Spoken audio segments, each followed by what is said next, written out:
ওরে বাবা, এ কি বৃষ্টি শুরু হলো রে! হঠাৎ আকাশ ভেঙে মনে হয় আজকে মর্তে নেমে আসবে। বৃষ্টির তোড়ে তো সামনে রাস্তাও দেখা যাচ্ছে না। হ্যাঁ স্যার, বৃষ্টির বেগ যে হারে বাড়ছে তাতে গাড়ি চালানো একদম অসম্ভব হয়ে পড়েছে। চাকা পিছলে যাওয়ার ভয় আছে।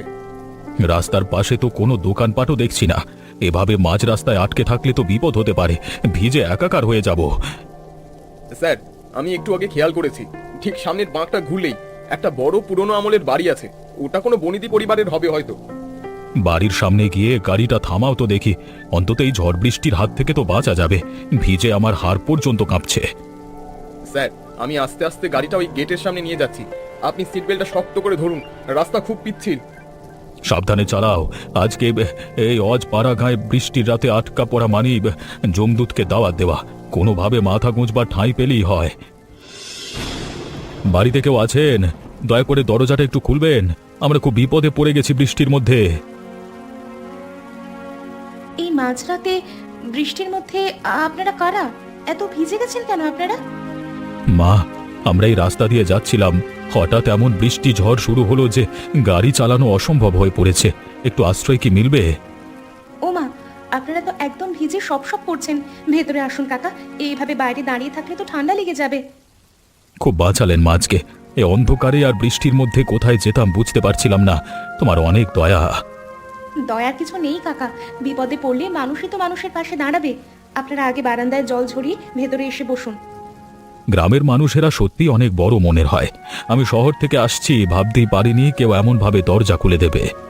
আপনি আগে বসুন, আমি ভেতর থেকে দুটো শুকনো গামছা নিয়ে আসছি। অনেক ধন্যবাদ মা, আমি সত্যিই তোমার অনেক ঋণী হয়ে গেলাম। তুমি কি এ বাড়ির বড় বউ? তোমার চালচলন তো দেখি খুব লক্ষ্মী। হ্যাঁ কাকা, আমি এই বাড়িরই বউ। তবে আমার এই পরিচয়টা মনে হয় খুব একটা সুখের নয়। কেন মা, এমন লক্ষ্মী বউ পেয়ে এ বাড়ির মানুষের তো ধন্য হওয়া উচিত। জীবন সবসময় যেমনটা আমরা চাই তেমনটা হয় না কাকা। বাইরে থেকে সব সুন্দর দেখলেও ভেতরে অনেক আহা। ওরে কবিতা, দেখেছিস বাড়ির সামনে দামি গাড়ি দাঁড়িয়ে আছে? শহর থেকে অনেক বড় লোক অতিথি এসেছে মনে হচ্ছে। হ্যাঁ মা, আমি জানালা দিয়ে উঁকি দিয়ে তো দেখলাম। লোকটাকে তো বেশ সম্ভ্রান্ত ঘরের মনে হচ্ছে। এই সুযোগে আমাদের আভিজাত্যটা ভালো করে দেখাতে হবে। কিন্তু ওই কাল পেতনি মায়াকে যদি ওনার সামনে রাখি তবে তো মান যাবে। ঠিক বলেছো মা, মায়ের ওই মলিন মুখ আর শতচ্ছিন্ন শাড়ি দেখলে অতিথি ভাববে আমাদের ঘরে কি দাসী কাজ করে নাকি। মায়াকে একদম সামনে আসতে দিবি না। ওকে ঘরের পেছনে কোনো কাজে পাঠিয়ে দে। আমি চাই না অতিথি ওর সাথে বেশি কথা বলুক। মা, ওকে ছোট না করলেও ও আবার নিজেকে বাড়ির কর্ত্রী মনে করা শুরু করবে। চলো ওকে কোনো কঠিন কাজে লাগিয়ে দিই। অতিথিদের সামনে ওকে এমন ভাবে উপস্থাপন করতে হবে যাতে উনি বোঝেন যে ও এ বাড়ির কেউ না, শুধু আগাছা। দেখবি অতিথি আমাদের ওপরে খুশি হয়ে আমাদেরকে উপহার দিয়েছে। একদম ঠিক কথা মা, ওর ওপর অনেক কাজ চাপিয়ে দিতে হবে। অতিথির জন্য ভালো খাবার রান্না করতে হবে, আর ও একাই সব করবে। আমি ভাবছি অতিথিকে বলবো ও আমাদের আশ্রয়ে থাকা কোনো দুস্থ আত্মীয়ের মেয়ে, বউ হিসেবে পরিচয় দেবই না। দারুণ বুদ্ধি মা, এতে আমাদের সম্মানও বাঁচবে আর মায়াকেও তার আসল জায়গাটা বুঝিয়ে দেওয়া হবে। ও মা, আপনি তো অনেকটা ভিজে গিয়েছেন দেখছি। আমাদের বাড়িতে আপনার খুব কষ্ট হচ্ছে না তো? আমি মায়ার মাধুরী দেবী। আপনাদের এই ছোট বৌমা আমার খুব যত্ন করছেন। উনি না থাকলে তো আজকে আমার বিপদই হয়ে যেত। আরে ভাই সাহেব, মায়ার কথা আর বলবেন না। ও আসলে একটু হাবা গোবা টাইপের, কোনো কাজেই ঠিক মতো গুছিয়ে করতে পারে না। আপনি ভুল বলছেন। আমি তো দেখলাম ও খুব নিপুণভাবে সব ব্যবস্থা করলো। ওর ব্যবহারও খুব মার্জিত। ওটা তো শুধু চোখের দেখা। আমাদের এই সংসারে ওর কোনো অবদান নেই। যা করার আমাকে আর আমার মেয়েকেই করতে হয়। আপনারা ভাগ্যবান যে এমন একটি মেয়ে আপনাদের পরিবারে আছে। ভাগ্য নয় ভাই সাহেব, এটা আমাদের দয়া যে ওকে এই বাড়িতে আমরা ঠাঁই দিয়েছি। ওর বাপের বাড়ির অবস্থা খুব একটা ভালো ছিল না তো। টাকার অবস্থা ভালো না হতে পারে, কিন্তু মেয়েটির সংস্কার আর শিক্ষা তো অতুলনীয়। আমি সেটা লক্ষ্য করছি। শিক্ষার কথা বলে আর কি হবে? আপনি এখানে কিছুক্ষণ থাকুন, নিজেই সব বুঝবেন। আমি তো অনেক বাড়িতেই অতিথি হিসেবে যাই, কিন্তু এমন শান্ত স্বভাবের মেয়ে খুব কমই দেখেছি। কিরে, তুই এই ভেজা শাড়ি পরেই কেন ঘুরঘুর করছিস? যা না, গিয়ে এই কাপড়েই রান্না করে ঢোক, কাজ অনেক বাকি। কাপড়গুলো একদম ভিজে শরীর কামড়ে ধরেছে, আমি শাড়িটা বদলে নিয়ে তারপরেই রান্না করতে যাই। দরকার নেই, অত আহ্লাদ করার সময় আমাদের নেই। মা বলেছেন অতিথিদের জন্য অনেক রকমের পদ রান্না করতে হবে। আমি তো রান্না করবই, কিন্তু একটু গা মুছে পরিষ্কার হলে কাজে গতি আসতো। আমার খুব শীত করছে। অত শীত করলে হবে না, অতিথি এসেছে শহর থেকে, তাকে তুষ্ট করতে হবে। তুই এই অবস্থায় কাজ করলে উনি বুঝবেন তুই কত পরিশ্রমী। তোমরা কি চাও আমি অসুস্থ হয়ে পড়ি? আমি তো না করছি না, শুধু 5টা মিনিট সময় চেয়েছি। 5 মিনিট মানে অনেক সময়। শোন মায়া, বেশি কথা না বলে রান্নাঘরে যা। আমি যাচ্ছি, কাপড়টা তো একদম ভারী হয়ে আছে। আগে কাজ শেষ কর, অতিথি যেন কোনো খুঁত ধরতে না পারে। তাড়াতাড়ি যা বলছি। ঠিক আছে, আমি যাচ্ছি। এগো বড় বৌমা, রান্নাঘরের খবর কি? অতিথি তো অনেকক্ষণ ধরে বসে আছেন, এখনো ধোঁয়া বের হচ্ছে না কেন? মা, আমি তো মশলা বাটছি, উনুন ধরিয়েছি মাত্র। অনেকগুলো পদ তো, তাই একটু সময় লাগছে একা হাতে করতে। আজ কিন্তু সব রান্না একা তোমাকেই করতে হবে। কবিতা আজ বিশ্রাম নেবে, ও শরীরটা ভালো নেই, কোনো অজুহাত কিন্তু চলবে না। আমি চেষ্টা করছি মা, মাংসটা রান্না করা হয়ে গেছে, এবার মাছটা ভাজতে শুরু করব। আপনারা চিন্তা করবেন না। সাবধান মায়া, নুন বা জাল যদি একটু কম বেশি হয় তবে কিন্তু অতিথির সামনে তোমাকে অনেক কথা শুনতে হবে, ছাড়বো না কিন্তু একদম। আমি খুব সাবধানেই রাঁধছি মা, আপনারা তো জানেন আমি কোনো কাজে ফাঁকি দিই না। আমাকে শুধু একটু শান্তিতে কাজ করতে দিন। শান্তি পাবে কাজ শেষ হলে। অতিথি যখন খেয়ে প্রশংসা করবে তখন হবে শান্তি, তার আগে কিন্তু ঘাড় নিচু করে কাজ করো। আমি তো সবসময় মাথা নিচু করেই থাকি মা, কিন্তু শরীরটা আজ আর দিচ্ছে না। শরীর শরীর করিস না তো, আমাদের যুগে আমরা 10 জনের রান্না একাই করতাম, এখনকার মেয়েদের শুধু নখরা বেশি। নকরা নয় মা, সত্যি শরীরটা আমার কাঁপছে, কিন্তু আপনার হুকুম তো পালন করতেই হবে। আমি করছি সব। শোন, সবজিগুলো একদম মিহি করে কাটবি, আর অতিথি যেন গরম গরম পায় সব, বাসি কোনো কিছু দিবি না। জি মা, আমি খেয়াল রাখছি। আপনি গিয়ে অতিথির কাছে বসুন, আমি সময় মতো সব খাবার পাঠিয়ে দেবো টেবিলে। কি গো মা, তোমার মা কোথায় গেলেন? আর রান্নাঘর থেকে তো খুব সুন্দর মশলার সুগন্ধ আসছে। মা একটু ভেতরে গেছেন ওনার ওষুধ খাওয়ার জন্য। আর রান্নার কথা বলছেন, ও তো কাজের লোক করছে, মানে আমাদের সেই বউ। ও আচ্ছা, তোমাদের সেই বড় বৌমা বুঝি? ওর হাতের কাজ তো বেশ গোছানো মনে হচ্ছে। গোছানো নয় কাকা, ও একটু বেশি দেরি করে কাজ করে। আমরা ওকে কাজ না দিলে ও বসেই থাকতো আলসেমি করে। আমি তো উল্টোটাই দেখলাম, তোমাদের বাড়ির কাজের ধারা তো বেশ কড়া মনে হচ্ছে। করা না হলে কি আর চলে কাকা? এই এত বড় সংসার সামলাতে হলে আমাদের তো একটু শক্ত হাতেই সব ধরতে হয়। তোমার মা তো বলছিলেন বৌমা নাকি কিছুই পারেন না, অথচ সুগন্ধ তো বলছে ভিন্ন কথা। রান্নায় উনি বেশ পটু। আরে ওইটুকু না পারলে কি আর এই বাড়িতে থাকতে দিতাম? যা পারে সব আমাদের শেখানো। ও বাপের বাড়ি থেকে কিছুই জানতো না। বাপের বাড়ির দোষ না খুঁজে নিজেদের বাড়ির গুণ খোঁজাটাই ভালো না? মেয়েটি তো খুব কষ্ট করে কাজ করছে, বুঝলাম। তদারকি করাটাও এক ধরনের কাজ বটে, তবে তদারকির চেয়ে একটু মমতা দেখালে হয়তো কাজটা আরো সুন্দর হতো। কষ্ট কোথায়? ও তো আমাদের আশ্রয় রাজরানী হয়ে আছে। একটু রান্না করা কি খুব কষ্টের কাজ বলে আপনার মনে হয়? আপনি শহর থেকে এসেছেন তো কাকা, তাই গ্রামের মেয়েদের চেনেন না, এদের একটুও ছাড় দিতে নেই। মা, আমি একটু জল খাওয়ার জন্য রান্নাঘরের দিকে আসছিলাম। তুমি একা একা এখানে এত কাজ করছো কেন? না কাকা, কোনো অসুবিধা নেই, আমি একাই সব সামলে নিতে পারছি। আর আপনার জল লাগবে? তুমি কি কাঁদছো মা? তোমার চোখ দুটো তো একদম লাল হয়ে আছে, ধোঁয়ায় নাকি অন্য কোনো কারণে? না কাকা, ধোঁয়ার জন্য হতে পারে, উনুনটা একটু বেশি ধোঁয়া ছাড়ছে। আপনি এদিকে আসবেন না, এখানে খুব গরম। মা, আমাকে লোকানোর চেষ্টা করো না। আমি বুঝতে পারছি তোমার উপর দিয়ে অনেক ধকল যাচ্ছে। কেন এত অত্যাচার সহ্য করছো? কিছু না কাকা, আসলে এই সবই আমার ভাগ্য। কান্নাটা এখন অভ্যাসে পরিণত হয়ে গেছে, এটা কোনো ব্যাপার না। অভ্যাস কখনো খারাপ জিনিসের হতে নেই মা। তুমি এত ভালো রান্না জানো, এত পরিশ্রমী, তোমার তো মাথা উঁচু করে থাকা উচিত। মাথা উঁচুতে রাখার অধিকার সবার থাকে না কাকা। আমি শুধু চাই এই সংসারটা ভালোভাবে চলুক, তাতে আমার কষ্ট হলে হোক। সংসার কি শুধু একজনের আত্মত্যাগে চলে?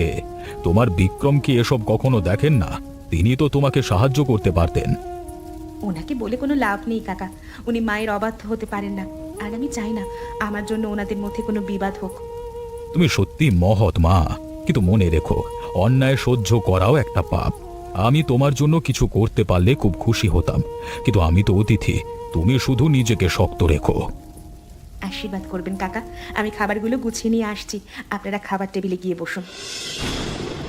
বাহ, খাবারের চেহারা দেখেই বোঝা যাচ্ছে এর স্বাদ অতুলনীয় হবে। আপনারা সত্যিই খুব ভাগ্যবান যে এমন রাঁধুনি পেয়েছেন।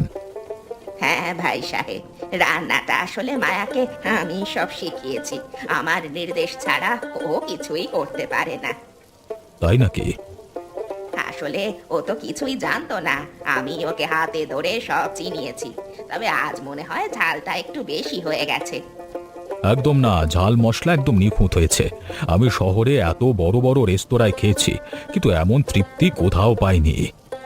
আপনি প্রশংসা করছেন দেখে ভালো লাগছে। তবে মায়া তো অনেক দেরি করে ফেললো খাবারগুলো সাজাতে। দেরি তো হবেই, একাই যদি এতগুলো পদ রান্না করতে হয় তবে তো সময় লাগবেই। আপনারা ওকে সাহায্য করলে আরো আগে হতো। ওই গো মায়া, অতিথির পাতে মাছের মাথাটা দাও। আর শোনো, তরকারি যেন কম না পড়ে। ভাই সাহেব, আপনি বোধহয় মায়ার প্রতি একটু বেশি সদয় হয়ে পড়ছেন।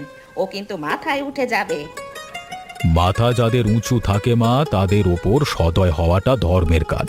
আর যে গুণের কদর করে না সে আসলে নিজেই অভাগা। তুমি কি এখনো জেগে আছো? আজ আমাকে সবার সামনে অনেক অপমান করা হয়েছে। তুমি সবসময় শুধু এই নালিশই করো মায়া। মা আর কবিতা তোমাকে কি এমন বলেছে? তুমি একটু বেশি বাড়িয়ে বলো। বাড়িয়ে বলছি না, আজ ঝড়ের রাতে আসা সেই অপরিচিত মানুষটিও আমার কষ্ট বুঝলো, কিন্তু তুমি বুঝলে না। অতিথি মানুষ তোমায় দুটো সান্ত্বনা দিয়েছে বলে তুমি এখন আকাশ ছোঁয়ার স্বপ্ন দেখছো। মা যা করেন আমাদের মঙ্গলের জন্যই করেন। ভেজা কাপড়ে রান্না করা কি আমার মঙ্গলের জন্য? সবার সামনে আমাকে কাজের লোক সাজানো কি আমার মঙ্গলের জন্য? আমি মায়ের বিরুদ্ধে যেতে পারি না, তুমি তো জানো। তুমি আজ যদি একবার প্রতিবাদ করতে তবে আমার এত কষ্ট হতো না। মা একটু সেকেলে চিন্তার মানুষ, তাই ওসব বলেছেন। তুমি ওসব কানে নিও না, এখন ঘুমাও তো, কালকে অনেক কাজ। কাজ তো রোজই থাকে, কিন্তু মনের ভেতরে যে ক্ষত তৈরি হচ্ছে তার ওষুধ কি? তুমি কেন আমাকে এই নরক থেকে বের করো না? তুমি অতিরিক্ত ভাবছো মায়া। এই বড় বাড়িতে তোমার অভাবটা কি? ডাল ভাত তো জুটছে, এটাই তো বড় কথা। আমি শুধু ডাল ভাতের কাঙাল নই বিক্রম। তোমাদের এই বাড়িতে আমি শুধু একটা আসবাবপত্র ছাড়া আর কিছুই নই। অনেক হয়েছে নাটক, আমি এখন খুব ক্লান্ত। তুমি যদি শান্তি চাও তবে মায়ের কথা শুনে চলো, আর কথা বাড়াবে না। বিক্রম, দেখলি তো বৌমার আস্পর্ধা। কাল শহর থেকে আসা লোকটার সামনে ও কেমন আদিক্ষেতা করছিল। মা, মায়া তো শুধু রান্না করেছে, অতিথি নিজেই ওর প্রশংসা করেছেন, এতে মায়ার কি দোষ? দোষ নেই মানে? ওর কি উচিত ছিল না অতিথিকে বলা যে মা আমাকে সব শিখিয়েছে? ও তো সব কৃতিত্ব নিজে নেওয়ার চেষ্টা করলো। ও তো তেমন কিছু বলেনি, তুমি হয়তো একটু ভুল বুঝেছো মা। ও অনেক পরিশ্রম করেছে কালকে। তুই তো সব সময় ওরই পক্ষ নিবি, কিন্তু মনে রাখিস এই মেয়েটা একদিন আমাদের সংসারে আগুন লাগাবে। ও বড়ই অবাধ্য। তাহলে এখন কি করতে বলো মা? আমি তো ওকে বুঝিয়ে বলেছি শান্ত থাকবার জন্য। বুঝিয়ে হবে না, এই মেয়েটা এখন সমস্যা হয়ে দাঁড়িয়েছে। ওকে এই বাড়ি থেকে সরিয়ে দিলে তবেই আমার শান্তি ফিরবে। সরিয়ে দেওয়া মানে? তুমি ওকে বাপের বাড়িতে পাঠিয়ে দেওয়ার কথা বলছো? বাপের বাড়ি হোক বা অন্য কোথাও, ও যেন আমাদের দু চোখের সামনে না থাকে। ওকে ত্যাগ করাই এখন আমাদের জন্য ভালো হবে। হ্যাঁ মা, কাজটা কি ঠিক হবে? লোকে কি বলবে যে বউকে তাড়িয়ে দিলুম? লোকের ভয় করলে কি আর নিজের শান্তি পাওয়া যায়? ও থাকলে আমাদের সম্মান একেবারে ধুলোয় মিশিয়ে দেবে একদিন। ঠিক আছে মা, তুমি যখন বলছো তখন আমি ওর সাথে কথা বলবো। ও যদি আমাদের নিয়ম না মানে তবে চলে যাওয়াই ভালো। এই তো আমার লক্ষ্মী ছেলে, তুই বুঝতেই পারছিস না এই মেয়েটা কত বড় বিপদ ডেকে আনতে পারে।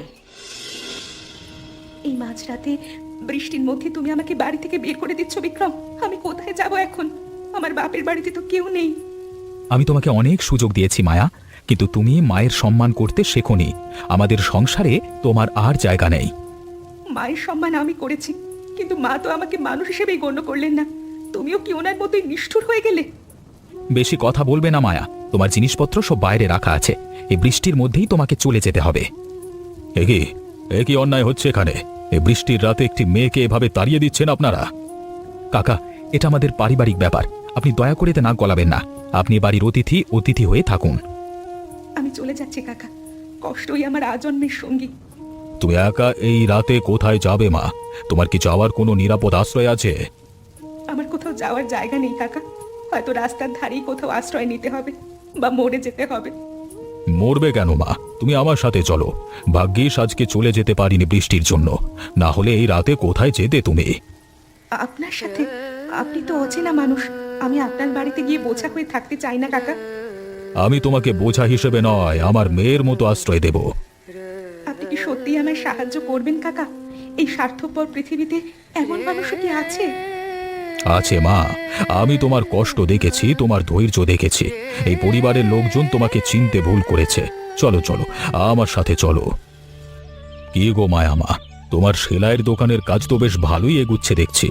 শহরের বড় বড় ঘরের মেয়েরা তোমার কাজ পছন্দ করছে। হ্যাঁ কাকা, সবই আপনার আশীর্বাদ। আপনি সেদিন আমাকে আশ্রয় না দিলে আজ আমি হয়তো পথেই মরে যেতাম। তুমি নিজের প্রতিভায় এগিয়ে গেছো মা। আমি তো শুধু একটা সেলাই মেশিন আর ছোট একটা ঘর দিয়েছিলাম, বাকিটা তোমার পরিশ্রম। কষ্টই আমাকে অনেক কিছু শিখিয়েছে কাকা। আগে ভাবতাম সংসারই করব, সংসারই সব, কিন্তু এখন বুঝি নিজের পায়ের নিচের মাটি থাকাটা কতটা জরুরি। কোনো বিশেষ অর্ডার এসেছে নাকি?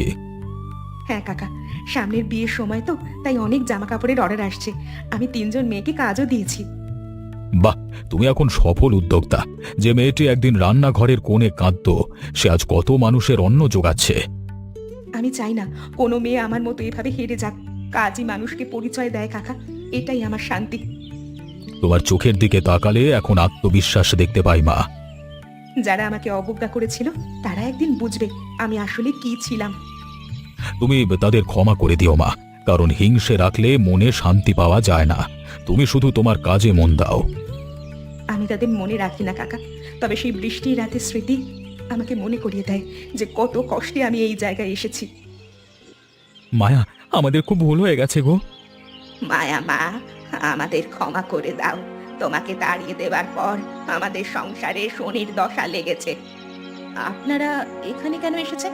আপনারা তো আমার মতো অপয়া বইয়ের কোন দরকার নেই। তুমি চলে যাবার পর মা বুঝতে পেরেছেন তোমার মূল্য কত ছিল।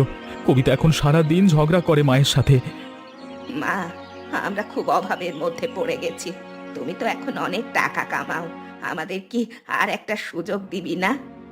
সুযোগ তো আমি অনেকবার চেয়েছিলাম বিক্রম। সেদিন যখন বৃষ্টির মধ্যে আমায় তাড়িয়ে দিচ্ছিলে, তখন কি একটা বারের জন্য মনে পড়েনি? আমি খুব লজ্জিত মায়া, আমি মায়ের কথায় অন্ধ হয়ে গেছিলাম। আমাকে আর একবার বিশ্বাস করো। আমি আপনাদের ক্ষমা করে দিয়েছি অনেক আগেই, কারণ মনের মধ্যে ঘৃণা পুষে রাখলে নিজেরই ক্ষতি হয়। তাহলে কি তুমি আমাদের সাথে বাড়ি ফিরে যাবে? আমরা তোমাকে রানী করে রাখবো।